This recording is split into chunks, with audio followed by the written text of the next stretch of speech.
Exercise 7.1, third question. It's given that AB is a line segment and AD and BC are the equal perpendiculars. It means they are equal as well as they are perpendicular to AB. Now here we want to show that is line joining CD is bisecting AB. Okay, CD bisects AB. It means because of the intersection of CD, AB gets divided into two equal parts that we have to show. Which will be two equal parts? OB and OA.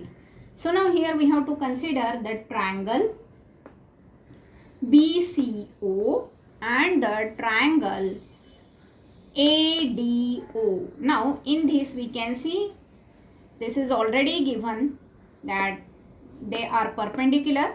This angle is of vertically opposite angles. Okay, you can see the steps. This is now, and BC is equal to AD, that is already given. So we can say that by AAS these two triangles are congruent, and if the triangles are congruent then their corresponding parts should be equal. So BO should be equal to AO. In fourth question, it is given that lines are parallel, that is L is parallel to M, and another set that is P is parallel to Q. So with this, the intersection of the two pair of the opposite parallel sides, we can get a quadrilateral ABCD, which will be parallelogram. Why it is parallelogram? Because we know that the opposite sides are parallel. Both the pair of opposite sides are parallel, so it will be a parallelogram. What are the properties of the parallelogram that we have to apply here? That is, opposite angles are equal. Okay, opposite sides are equal. Now you have to show that the triangle ACB is congruent to triangle ACD. So already the equal parts I have shown you. You can form the steps and you can write it. That is your homework. Now in fifth question, angle A is given to us and L is the line which bisects the angle. Bisects the angle means due to L, angle A gets divided into two equal angles. Okay, so these two will be two equal angles.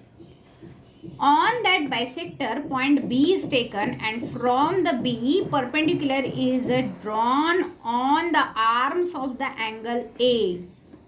So these are the points Q, P, and this is the point B. So here Q is the point on the one of the arm of A, P is the point of another arm of the angle A, and B is the point on the bisector. We have to show that the point B is equidistant from the arms of the angle. Okay, it means we want to show that BQ is equal to BP. Now here we have to consider these two triangles, that is triangle APB and the triangle AQB. Here what is given to us? We know that these two angles are equal because L is given the line bisector. Then angle P and angle Q both are 90 degree. That is also given to us. And we can see here AB is a common side. So we can say that these two triangles are congruent by AAS. If they are congruent, then we know that the corresponding parts of the congruent triangles are equal, and hence BP will be equal to BQ. It means the point B is equidistant from both the arms.